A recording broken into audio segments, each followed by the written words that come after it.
yalancı şahidlərdən birinin gəlməsi qalmaqala səbəb oldu.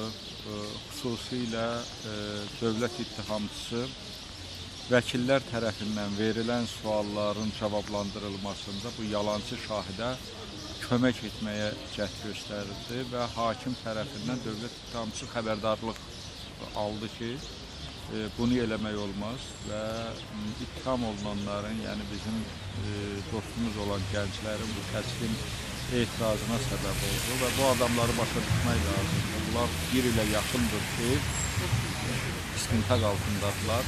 Bu məhkəmə deyil, bu gənclər deməli, siyasi əqidəsinə görə, vətəndaşlıq mövqeyinə görə bu günləri o dəmir barmaqlıqlar arasına salınıblar. Əslində onlar Azərbaycan gənclərinin ən saf, ən vətənsevər, ən vicdanlı nümayəndələridir. Çox mühüm əhəmiyyət kəsb edən Abbas Oğanlar dindirilməli idi. Onun dindirilməsi başladı. Dindirərkən məhkəmə tərəfindən o şəxsiyyət vəsiqəsi müəyyən edilmədi və sonradan vəkillərin sualına cavabı məlum oldu ki, şəxsiyyətini müəyyən edərkən məlum oldu ki, onun şəxsiyyət vəsiqəsi yoxdur, hansısa Sakarın bir vəsiqəsindən gəlib. Bu çox ciddi qanun pozuntusudur və o dindirilərkən hakim, prokuror üzrə müdaxilə etdi və suala cavab verdi və bu təqsirlənən şəxslər tərəfindən etiraza səbəb oldu.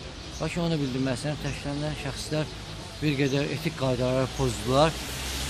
Etik qaydalar pozdular və onun yerlərinə vəkillər üzrə qalxılıq elədi. Sonradan zara qaytarda təqsirlənən şəxslər də öz səhvlərini başa düşdülər ki, onlar etik qaydalarını pozublar. Təxminən bu qədər. Və sabah proses 10-da davam etdirəcək. Məhkəmə onların hərəkətlərinə görə zaldan çıxardaraq onların iştirakı olmadan məhkəmə prosesinin davam etməsi belə qərar qəbul etdi və məhkəmədən çıxarkən onlar bəyan etdilər, həm vəkillərə bəyan etdilər ki, bizdən imtina edirlər, həm də onu açıq şəkildə bəyan edilər, kütləvi informasyonu bildirdilər. Lakin məhkəmədən sonra onlar zala gətirildi, biz onunla görüşdük, sabah məhkəmə prosesində iştirak edəcəklər və onlar yazılı imtina etmək fikrində deyirlər.